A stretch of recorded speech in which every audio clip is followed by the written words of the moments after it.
What's happening guys? Welcome back to another vlog और जैसे आप लोगों ने देख ही लिया होगा टाइटल से that this is going to be one interesting vlog because मुझे पता है आप में से कितने सारे लोग हो जो students हो और who are actually trying to appear for the civil services exam, and I thought what better way to give you some sort of value than getting my dad on board, who is a retired IAS officer. And those of you who don't know him, his name is Arun Mathur. आप लोग जाके Google कर सकते हो, मेरे को ज़्यादा उनके बारे में बताने की ज़रूरत नहीं है. He is a very highly decorated ISF officer and he has had a very prolific career as well. तो मैंने सोचा आज बहुत मना करके मैंने डैड से बोला कि भैया प्लीज़ कैमरे के सामने आ जाओ and give my public a little bit of insight about what it's like to be an IAS officer and आपकी क्या क्या स्ट्रगल्स रही हैं एंड सो ऑन. ऐसे ऐसे क्वेश्चंस मैं पूछूंगा उनसे. सो विदाउट फर्दर ड्यू मेरी बोरिंग शक्ल को दूर करते हैं and let's go and meet someone who is super exciting. So guys, like I said, today I have my dad with me who has uh, graciously decided to go ahead and give you guys this kind of advice. So I'll ask him a couple of questions, and uh, for those of you who do not know his name, he's Arun Mathur. So yes, so dad, main questions क्या लोग पूछते हैं is that there's so many kids who actually are trying to get into the civil services and so on. So is there a like some kind of a tip or some kind of advice that you can give to kids who are studying or deciding to get into this kind of a field? Yeah, if people want to get into the civil services, of which IAS is a part, there are other services like the IPS, central services like income tax, customs, audit and accounts, and others. Besides, there's a foreign service as well. But if this path is something which people want to choose, it needs a lot of hard work and study. Merely because the number of students who apply for getting in, it has become more and more difficult. Yeah. But it is not impossible. Hard work will pay. You have to be very good at general knowledge, which basically means you have to be aware of what is happening in the country. Mm. And now the good thing about the civil services is that you can, I believe, apply and appear for the exam in your own language, in the language of your state itself. So things are easy. Choice of subjects, there are many things you can choose. But I think whatever you do, you have to be really good at it. And because after all, it is a fiercely competitive exam. Correct. But if you do it, it is well worth it. Okay. So meaning in your time there wasn't this option of whichever language you're comfortable in to give the exam or something. You had to have English or Hindi. Yeah, there was a limitation. There was a limitation There over was a there. limitation on that. Okay. So apart from that, why did you choose to get into the civil services? Well, in those days, and I'm talking of the 70s, there weren't that kind of options and opportunities that you have now. Uh, we didn't have a mobile phone, we didn't have laptops and computers and things like that. But people chose to become either doctors, lawyers, engineers.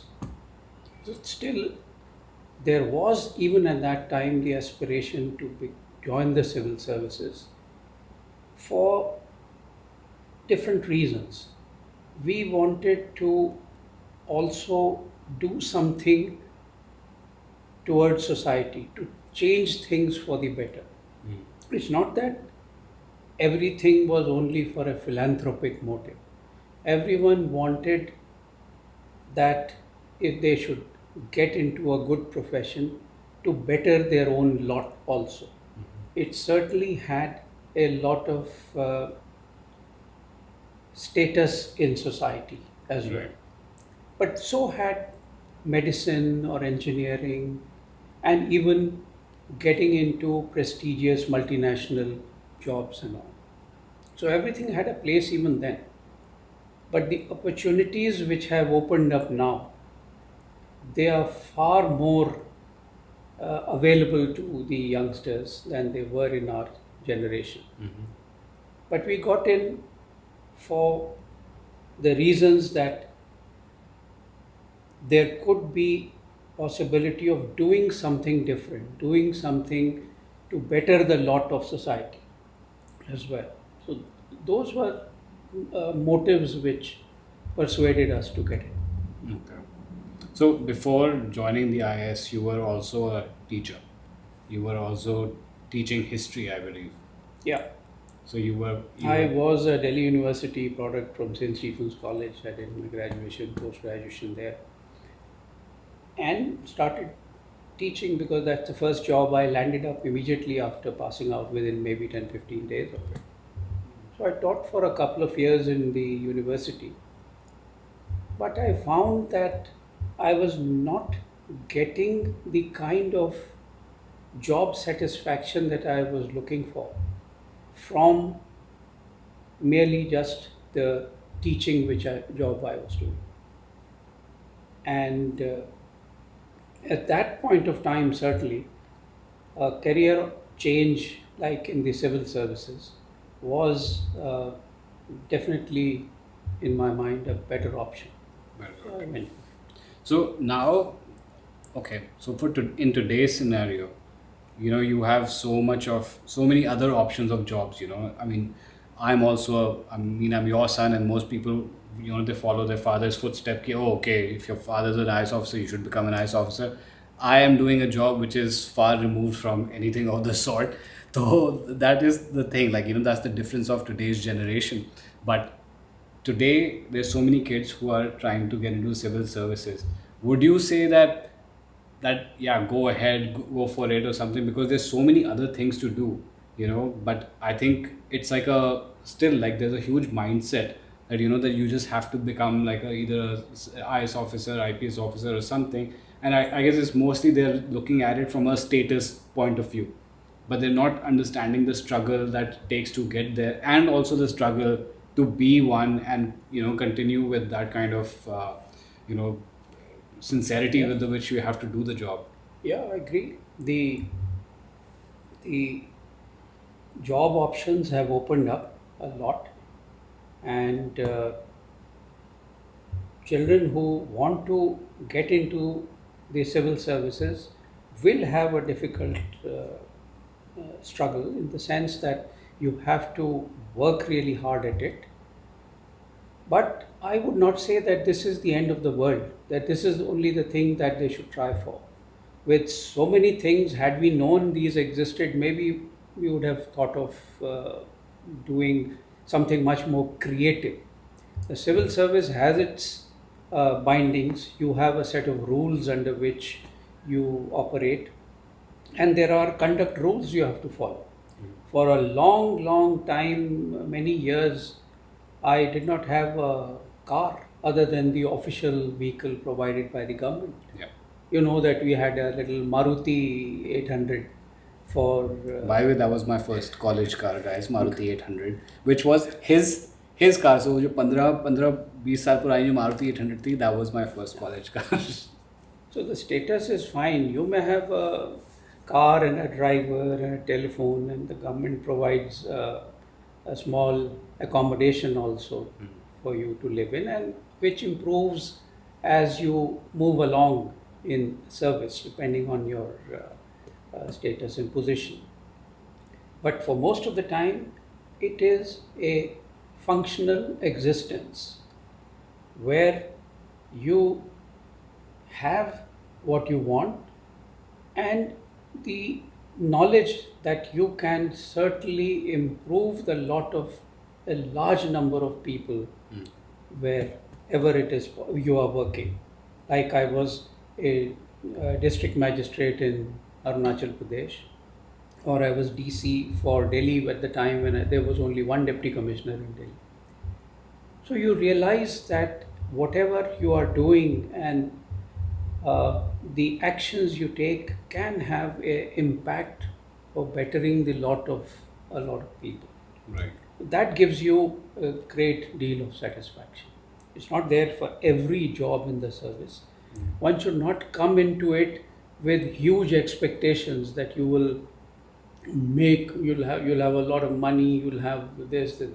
Those are the wrong kind of things to uh, objectives for thinking of getting into the service. Yeah. Have some practical, balanced view of everything, and that is, I suppose, for every job you do. You do every job to the best of your ability with your full heart and mind into it, and you'll do well, and it can give you a lot of satisfaction. So there's a lot of people, they actually feel that once you've cleared it, say if you did make it into the civil services program, it's constantly you have to keep upgrading yourself, because it's not that you're going to be stuck in one field. You keep getting added as a post. You keep going into a different field altogether.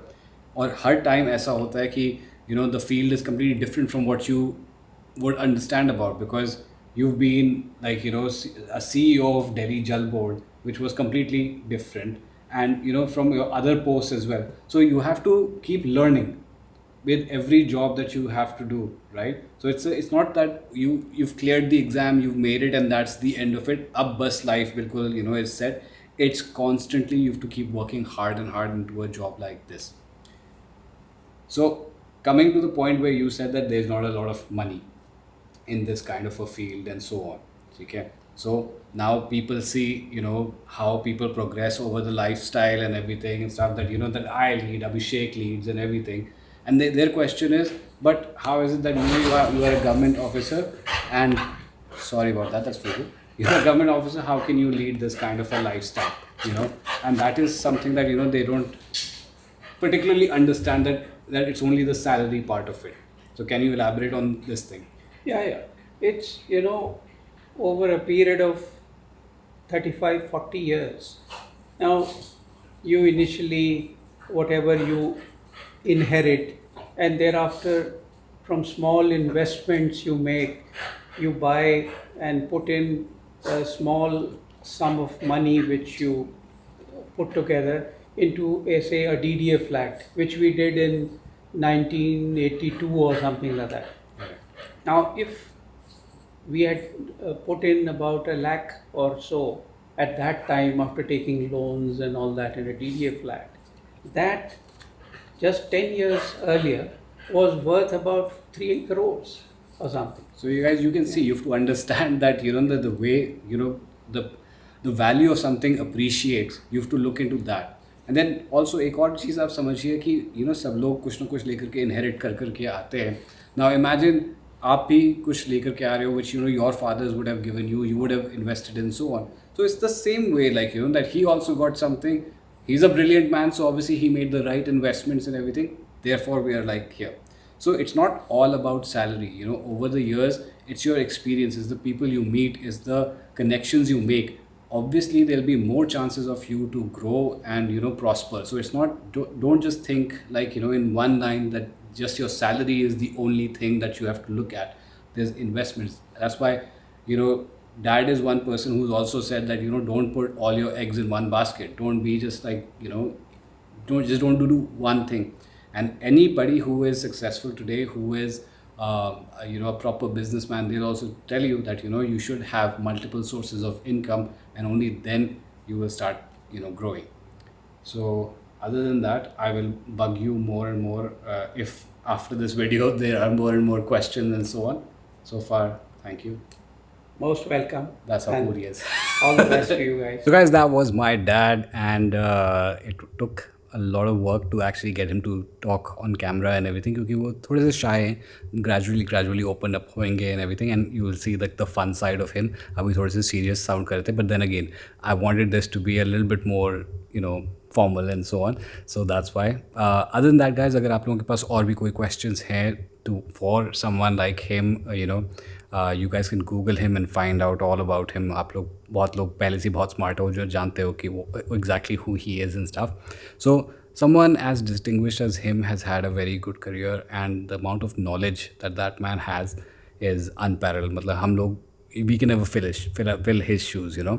So but the point is, guys, that someone like him brings, so much clarity towards his children. And इतनी ज़्यादा जैसे कहते हैं ना कि the way that we look at the world, most people cannot. And the reason why the way that we are looking at the world is actually through his eyes, because he's teaching us the correct things to look at. And मुझे पता है कि none of you are going to deny or how an IAS officer sees the world and everything, because उन्होंने हर चीज़ को देख रखा है from every angle. So he's been instrumental in a lot of things. So having said that, guys, अगर आपके पास और कोई questions हैं, then please do put it in the comment section below.